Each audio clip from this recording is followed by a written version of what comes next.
I remember one of the steps for me into atheism was when I was a young person, maybe 10 to 13, when I started asking questions about how can there be a loving God if there's so much pain in the world, and how can God send people to hell, things like that. And nobody would engage with me. And so I concluded, oh, there are no good answers. That's why nobody's willing to talk about this stuff. And that was my first step toward atheism.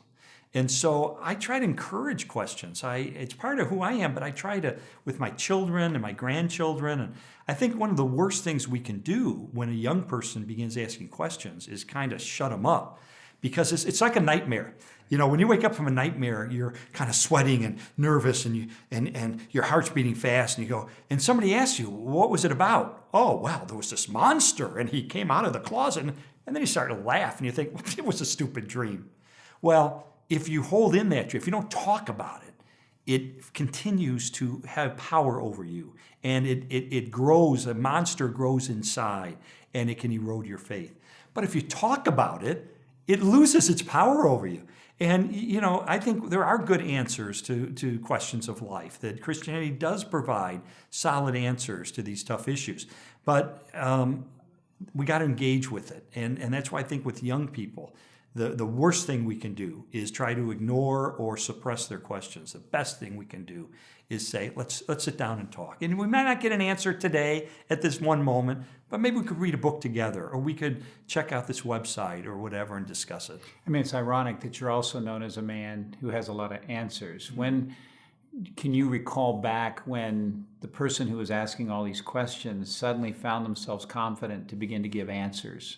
Yeah, I think, you know, it was a growth process, because I came to faith after a 2-year investigation of the evidence for Christianity, and became convinced by the evidence of science, cosmology, physics, biochemistry, genetics, human consciousness, that God exists. And I became convinced by the resurrection and the historical data for that Jesus proved that he's the Son of God.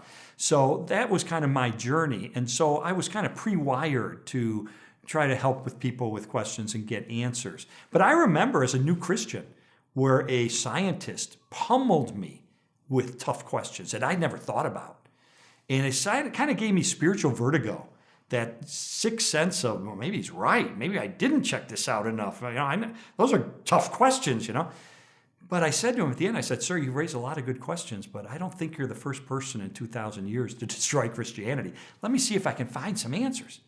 So I went out and pursued the answers, and guess what? There was a good answer to every single question he raised. And now I'm better equipped to provide an answer, because that forced me to become equipped. And I think that's kind of the key. When we do engage people, it puts us in uncomfortable situations and often causes us to grow, to investigate answers for ourselves, to, you know, boy, that's a good question. And sometimes the best thing we can say is, I don't know. Exactly. But let's find an answer. Let's read a book together. Let's watch a documentary or whatever.